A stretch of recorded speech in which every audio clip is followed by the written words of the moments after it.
Hi there, this is Michelle Bowman, and I'm going to do a short, quick and dirty video on blocking your swatch.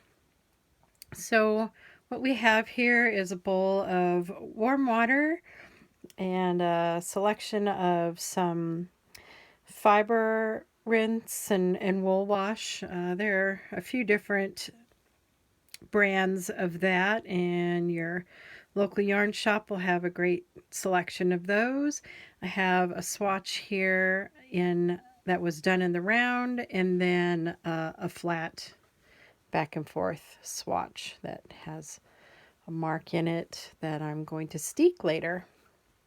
So what we need to do here is put a little bit, just a drop or two of wool wash into the water.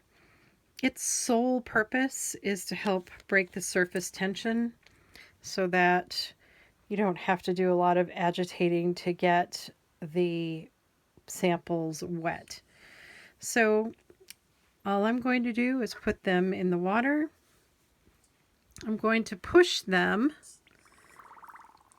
under the water so that they get wet.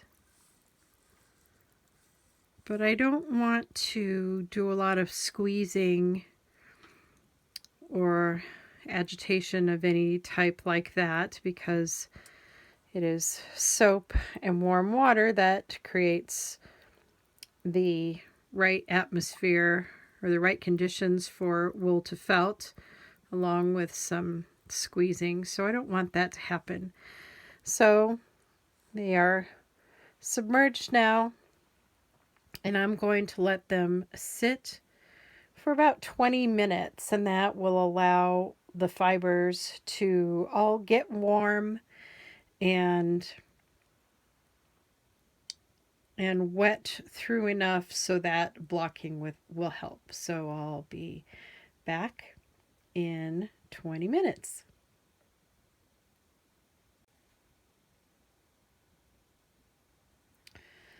All right, it has been 20 minutes and these samples have soaked long enough, so I'm just going to set them aside here a second, and I'm going to lay out a little towel.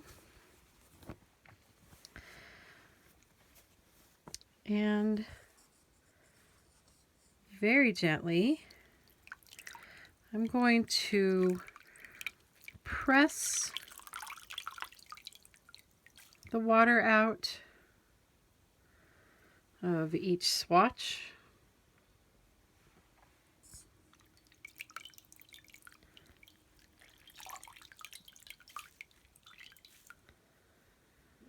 Very little handling.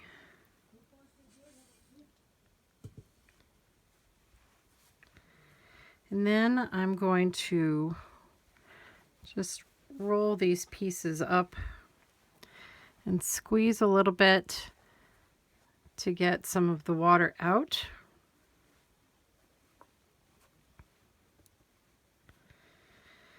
And then this next step is the big difference between blocking a swatch and blocking your finished project.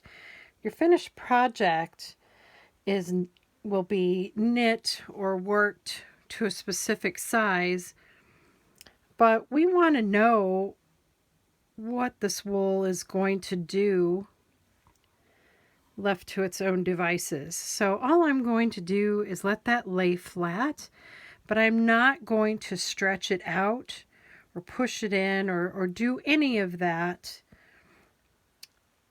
for this swatch, because what we're trying to do is find out what the wool wants to do on its own, what size and shape it wants to be. So same with the swatch in the round. I'm just going to let it be flat, let it be how it's going to be, and let them dry in that way.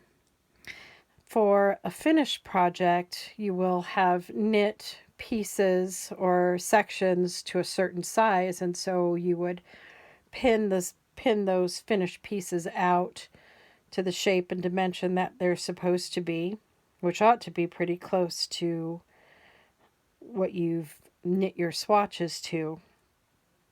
But for these, we just want to let them be, and I'll let them dry all the way. And then the next step will be in counting them to figure out our gauge. So that's it.